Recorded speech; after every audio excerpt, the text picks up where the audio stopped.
The first time I noticed something was wrong, I had just finished a 14-hour haul through Nebraska and found a single Cheeto under my passenger seat, orange dust still fresh on the fabric.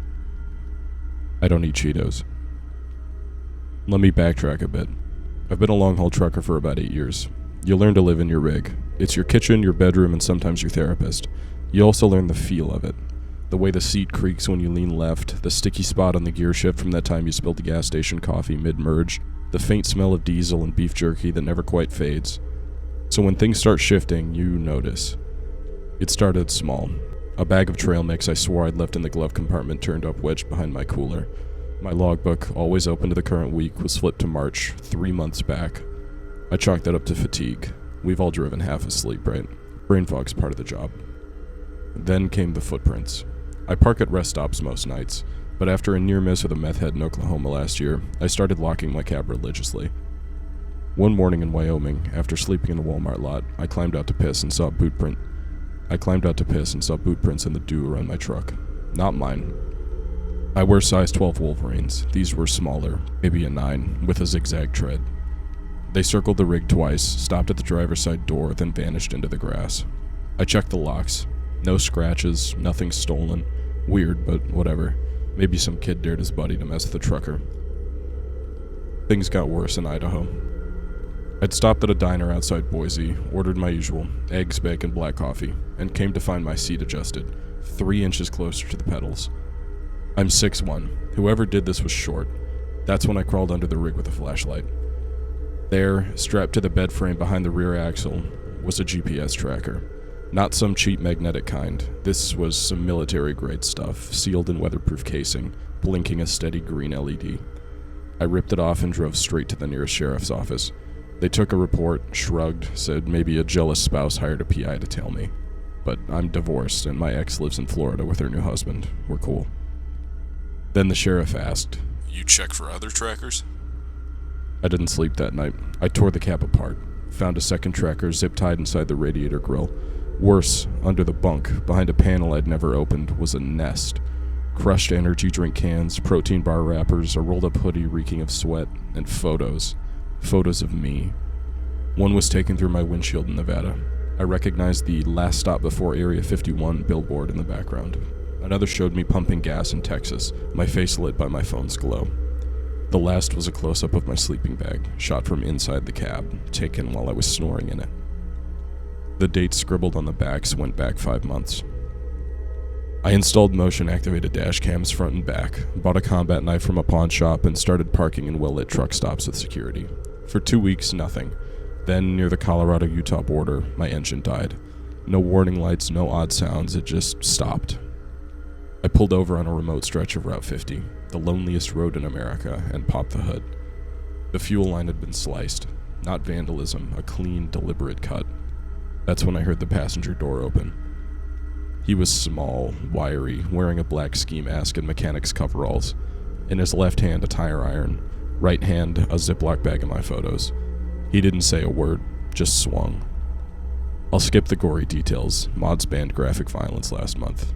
But here's what saved me. Truckers tie everything down. Everything. My coffee thermos was bungeed to the dash. When he lunged, I grabbed it, cracked him across the temple. He stumbled. I jammed the knife into his thigh. Not deep, but enough, and he bolted into the desert. Cops found his pickup parked a mile east, registered to a Jason Hoyle, 34, fired from a trucking company in Nebraska last year for obsessive behavior. Turns out he'd been rigging trackers on rigs, following drivers for days, testing them. I was his 4th target. The others, they hadn't fought back.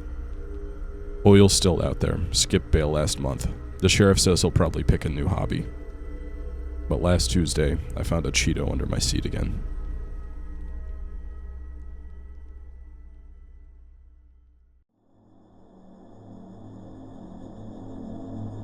Let me start by saying I've driven every stretch of I-80 between Reno and Omaha more times than I can count. You get used to the loneliness, the hum of the tires, the way your headlights carve tunnels out of the dark.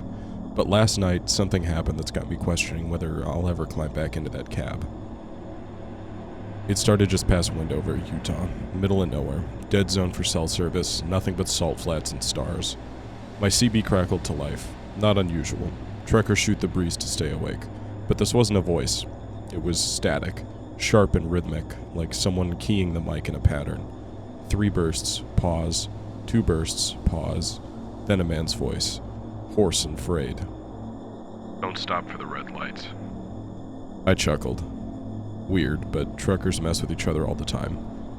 I keyed back. Copy that, buddy. You lost. No reply. An hour later, near the Bonneville Speedway, I saw them. 2 red pinpricks floating in the distance. Taillights? Too dim, too still. They didn't bob with the road, just hovered there. The CB erupted again. Same voice, but louder this time. Keep moving. Do not pull over. My hands locked on the wheel. Ahead, the red lights sharpened into twin orbs, like eyes reflecting my high beams. Then they vanished. Just gone. I white-knuckled it past the spot, half expecting a deer or a jackknife trailer. Nothing. I tried shrugging it off. Sleep deprivation, carbon monoxide, but my detector was green. Then at 3 a.m., near 2L, I saw the semi. It was idling on the shoulder, hazards blinking. Driver's door wide open. No trailer. Cab light on, seats empty. I slowed. Protocol says check on a fellow driver, but the CB screamed this time. Stop looking and drive. I punched the gas. In my mirror, a flicker of movement. A figure stepping into the road behind me, arm raised. Not waving, pointing. Here's where it gets worse. I called it on the emergency channel. Utah Highway Patrol said they'd send a unit. 10 minutes later, red and blue flash behind me. Relief, right? I pulled over. The cop car stopped 50 yards back. No door opening, no footsteps, just those damn lights. Then my CB clicked. Different voice this time. Younger. Trembling. That's not a cop. They took my rig. They're in a Crown Vic with a light bar. Don't let them Transmission died. I looked back. The cruiser's driver's side door was open. A man stood beside it, silhouetted. No hat. Uniform didn't fit right. He took a step towards me, then another. Too fast. Arms rigid. I didn't wait. I floored it, trailer groaning, and the cruiser gave chase. No siren, just those silent red flashes. They followed me all the way to the I-84 junction before peeling off. I didn't sleep at the next rest stop. I sat there, Googling. Turns out, a flatbed driver reported a fake cop car pulling him over near Elko last month. They took his wallet, his rig, left him cuffed to a road sign. Cops found the Crown Vic abandoned in the ravine yesterday. No plates, no prints. But here's what keeps my spine icy. The first voice in the CB, the one that warned me, dispatch said the handle he used, Ironwood, belonged to a driver who went missing 6 years ago. His rig turned up empty near the same stretch of I-80. They never found him. Stay safe out there. Keep your doors locked. And if your radio starts talking, listen.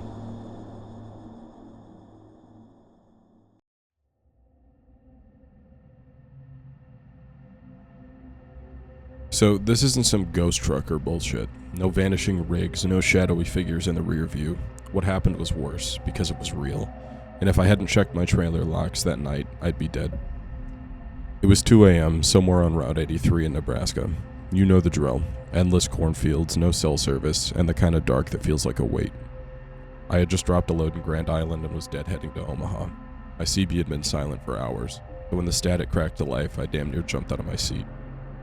See you out there, cowboy. The voice was garbled, like the guy was talking through a mouthful of gravel. I shrugged it off, but then I saw the headlights. No, not headlights. Just a single amber fog lamp bobbing in my mirrors. No rig I've ever seen runs without headlights at night. I slowed, expecting them to pass. They didn't. For 20 miles, that lone yellow eye hung exactly 3 car lengths back. My skin prickled. I tried hailing him on the CB. Nothing but hissing. Finally, I pulled into a rest stop. Just me, a burned-out sodium lamp, and a porta-potty that reeked of regret. The fog lamp vanished as soon as I parked. Good riddance, I thought. But when I climbed out to pee, I saw it. A long-haul rig, pitch black, idling behind the tree line. No markings, no plates. Here's where I messed up. Instead of leaving, I yelled, "What the hell's your problem?" The driver's door creaked open. No interior light came on. A figure stepped out.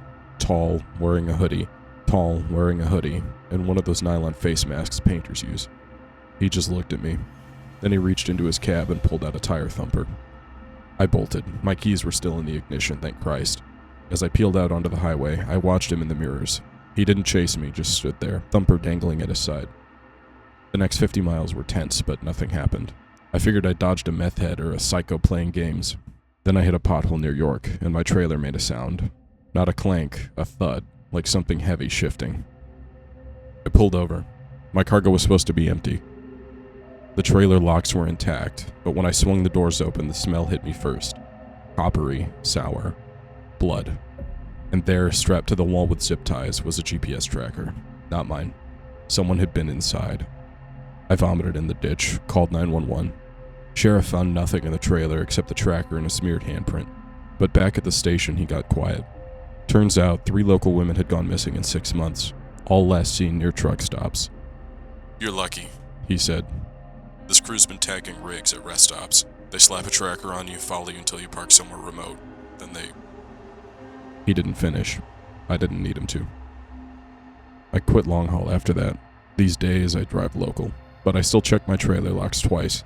And if I see a single amber light in my mirrors, I don't stop. I don't ever stop.